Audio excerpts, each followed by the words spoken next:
Hi everyone and welcome back to Blindness Pages. Today we're talking about the poem On Her Blindness by Adam Thorpe. This is another poem on the Edexcel A-level English literature curriculum. So without much further ado, let's get started.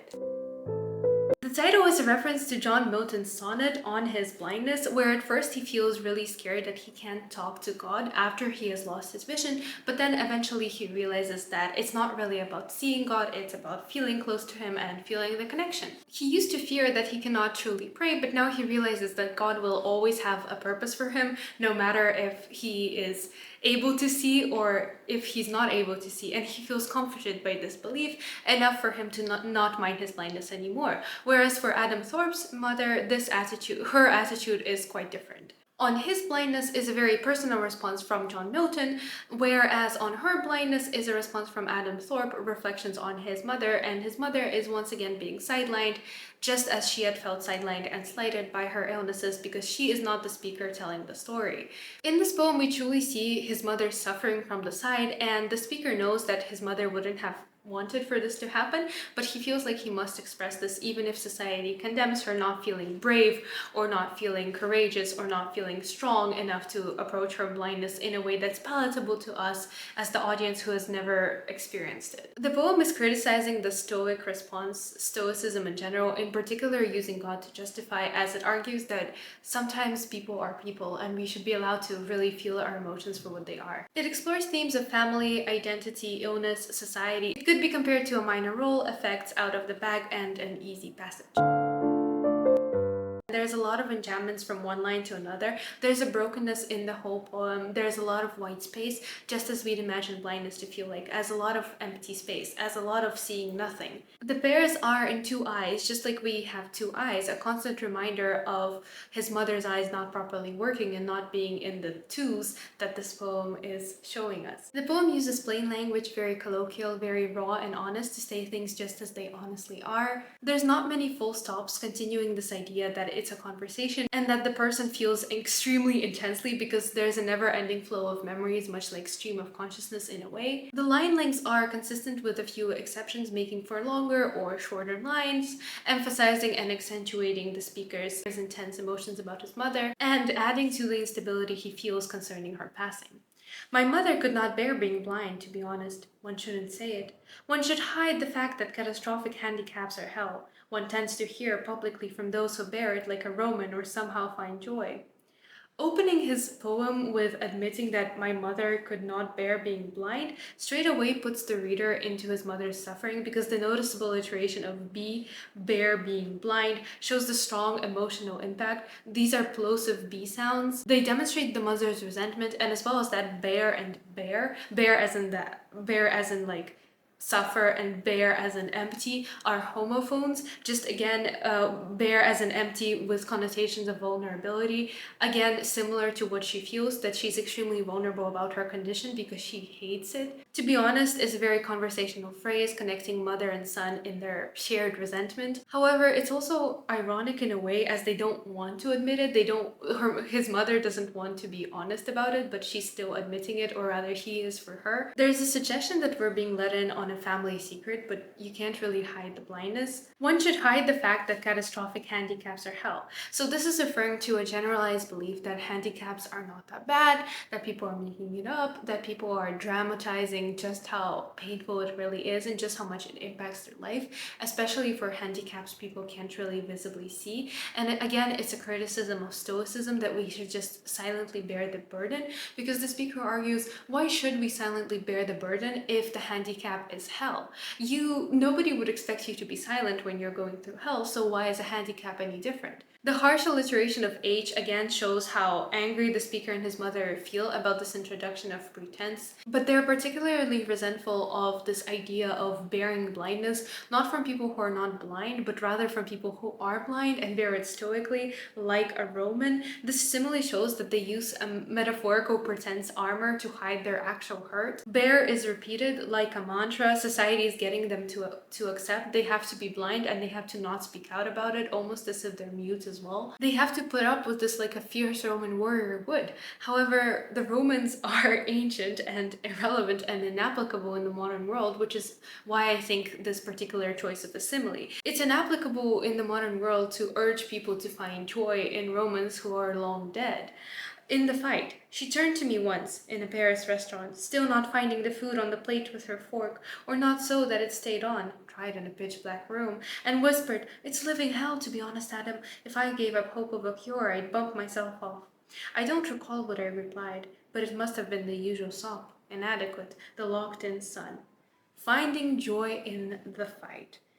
The irony is that in the old times, fights were merely for able-bodied people, whereas now life is far more difficult for these people who are handicapped, as she says, and who can't really find joy in their situation but are expected to fight and find pleasure in the fight as well. A fight that was never really meant to be enjoyed, nor a fight that was ever really meant to be fought by them. Joy is an abstract noun, showing how hard it is for the speaker to really understand his mother, hence his inadequate sob, and also that joy is something that his mother always struggles to find, something intangible. There's a caesura after the word fight, as the poem turns to remembering how his mother once ate in a Paris restaurant. So Paris shows eloquence, shows grace, like a normal family outing, a loving son taking his mother out for a dinner.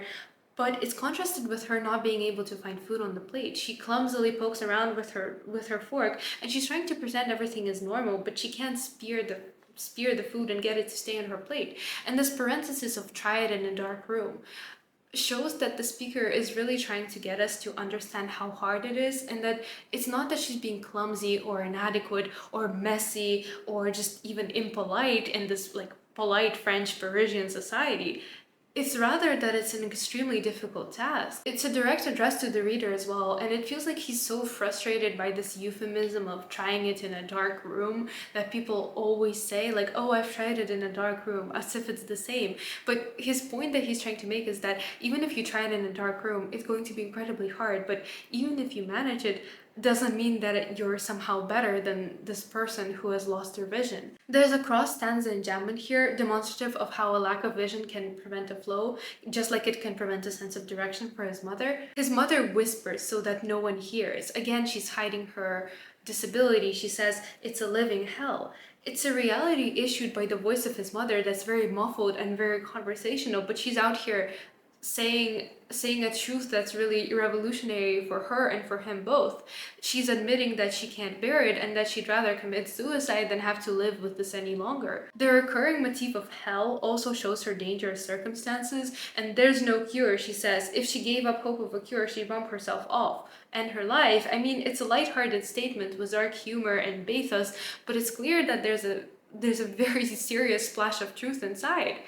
Because his mother hates it. She doesn't want to continue living like this. And we both know, everyone in this room knows, both us, the audience, and the speaker and his mother, that there is no cure.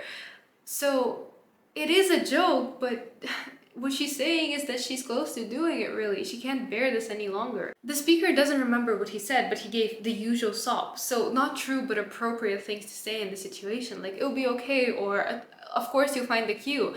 And they're both playing this game, pretending that everything is alright, even though they both don't want to be. He describes himself as inadequate. He's bored, he's guilty, he's honest that he wished he reacted in a different way, but he couldn't. The caesura isolates, it locks in the sun. It shows us dramatically that he feels burdened by her and by his admission, because he feels embarrassed, as much as I don't think he wants to admit it, that his mother is out there missing the food in this nice Parisian restaurant. Her loss is physical, whereas his loss is emotional. He finds it difficult to tell her. He has these feelings of being an inadequately strong man, because here is his mother bearing this all alone, and he has no way to help her. So in this way, the poem also explores the stereotypical expectations of masculinity and could be compared to Chainsaw versus the Pampas Grass. She kept her dignity though, even when bumping into walls like a dodgem.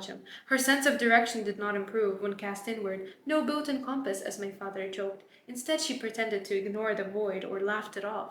The speaker admiringly reflects on how his mother managed to keep her dignity, but this admiration and this like use of the word dignity is contrasted by the use of the description like a dodgem card, because those cars are very silly. They're made to just bump into each other. They're typically seen at fun fairs. They're bright, they're colored, they're just something for children to pass the time. The smile is trying to rekindle their happier memories of childhood together, but it's also a metaphor for how they both don't know how to live in this new world where his mother can't see it. The enjambed line here shows that her senses are controlling her life, and even though the vision is only affecting her, everyone feels it within her family because it's a tangible change, although they all try to pretend it's not. No built-in compass. It's a humorous element showing how the entire family is in on trying to act like it's a joke and laugh it off. The compass is usually a symbol of control, but here the mother has none. She too ignores the void, the emptiness. She puts up a front. She uses laughter as a coping mechanism, forced to continue as if there is no problem. She's relying on another's compass. Also, a compass could be used with connotations of someone's personal feelings, someone's personal guidelines to guide her. So she believes that this is what everyone wants from her, so she acts this way, and others believe that that's what she wants from them. So they also are happy to participate in the play and laugh it off. Her vision is a void, and she's trying to protect her family from feeling the void with her. Or saw things she couldn't see, and smiled as when the kids would offer the latest drawing or show her their new toy. So we'd forget at times that the long, slow slide had finished in a vision as blank as stone. For instance, she'd continue to drive the old Lanchester long after it was safe down the Berkshire lanes. She'd visit exhibitions, admire films, sink into television whilst looking the wrong way. Her last week alive, a fortnight back. Or saw things she couldn't see. So his mother always gave herself leave to pretend that she could see, to not disappoint the children, really. There's an expectation for her to react and to maintain positivity and smile for the children, and her family, she does it so well that her family even forgets that she's blind. They would forget the slow slide, vision as blank as stone, as she carefully pretends for her family that she can really see the drawing. And those drawings are a symbol of childhood, so she's really missing out on her children growing up on an important phase in their life because she can't see it anymore. The sibilance here, slow slide, shows the horrific circumstances induced by this blindness. It's a slow slide, a loss of everything that's familiar, and again it links back to childhood and the loss of childhood innocence. Blank as a stone is another simile. It shows how she's forced to live an entirely new life. His mother would continue to drive a car even when it was dangerous. Was she driving the car because she wanted to pretend, or was she driving a car because a part of her hoped that this is where it would all end and nobody would blame her, or rather they'd say, oh, it was her own fault for being blind, and nobody would blame her and think that she was trying to bump herself off on purpose. The semantic field of this deterioration of vision, it's highlighted by the contrast in the visual activities. For driving, for drawing, for sliding. Admirers suggest that she can still appreciate something when she cannot because her blindness has drowned out her life. Even when she sinks into television, she doesn't really. While looking at the wrong way is a volta that highlights that there will be no more dishonesty. There will be no more pretending that she can see the TV when she's looking the wrong direction.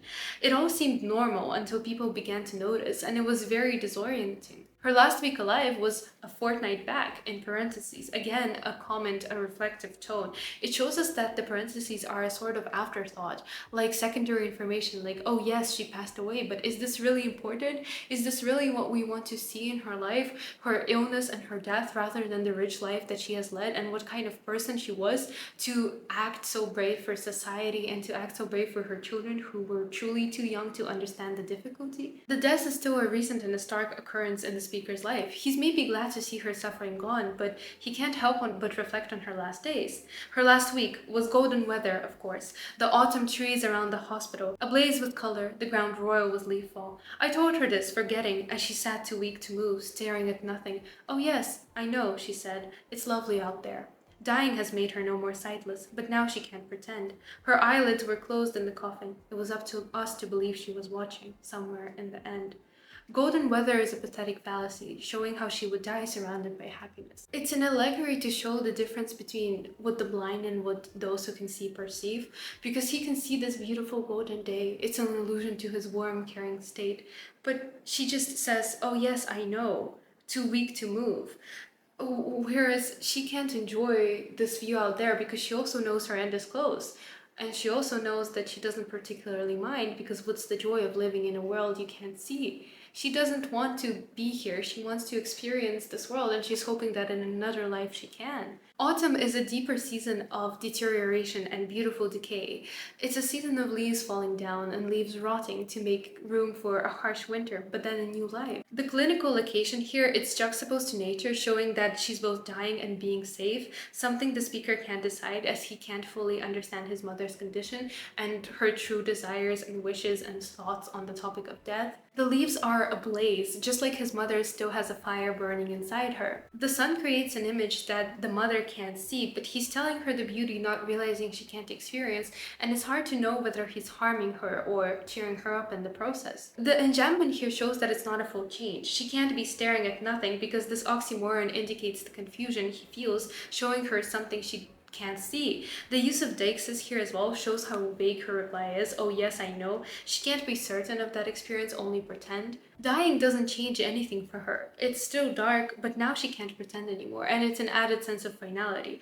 Her eyelids are closed. His description shows that there's no difference. It's a euphemism for death. It's difficult for us and him and his family to believe that she could watch them at the end, and somehow this being grammatically isolated shows the uncertainty of where she is right now. The end emphasizes her death, and this entire poem adds poignancy to this idea of someone watching you, especially when they couldn't watch you or see you when they were alive. And likewise, in her final moments, he can't see where she is now. And in a way, he is also blind. In a way, he's more connected to her in his final moments than he was during her life, when he felt that he couldn't understand her. And that brings us to the end of the video. I hope that you found something helpful in the study guide, something new that you didn't know before. It's a lovely poem that I hope you enjoyed as well. Thank you so much for watching, and I'll see you soon.